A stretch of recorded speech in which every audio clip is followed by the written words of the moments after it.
We, in short videos, explain some terms and techniques around cybersecurity, specifically so that business owners can understand it. Today we look at what are man-in-the-middle attacks. Man-in-the-middle attacks generally are just a third party intercepting communications between you and somebody else. Now, the tech heads will probably disagree, and there's like spoofing and sniffing and a whole bunch of stuff in there. But the one that is really relevant to you as a business owner is one man-in-the-middle attack that is referred to as invoice redirection scam. And what happens is that you or your accounts team, really, your accounts payable team, continuously communicates, for example, with the supplier, and this could be, over a month. Doesn't have just to be over a couple of weeks. It can literally be months where a third party, a criminal third party, has in effect hacked your supplier or your supplier accounts receivable, and this third party then communicates with your staff member over an extended period of time, and when the time is right, an invoice is sent to you with new bank details on it. And if you then proceed to pay that, and that's why it's called invoice redirection, if you then pay that invoice, the money goes here instead of to your supplier. And the average sum we see redirected is between $40,000 and $50,000. That's a lot of money for small and medium business. Why do you care?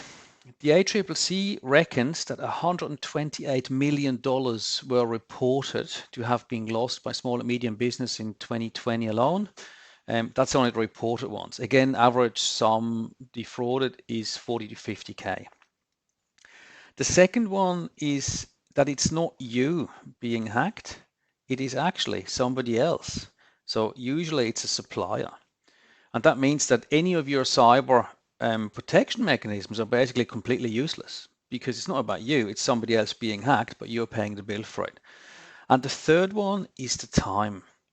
Because it's such a high yield for operations that operate from poor countries, the investment's very low. One $50,000 hit is an enormous amount of money. So this can drag on for months, and when the time is right, the trap snaps shut.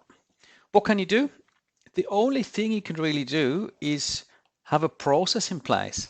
Whenever an invoice is being changed, there's a process that basically manually verifies that that change is indeed right when BSB or account details have changed, and of course also limit who can actually do that. The next one is to store BSB and account numbers in the accounting system on the business banking portal, but to never actually enter them off the invoice in the first place. Now, because this is a hack that occurs somewhere else, it's also somewhat your responsibility to make sure that you're not being hacked and essentially become the perpetrator, if you will, for somebody else in the game.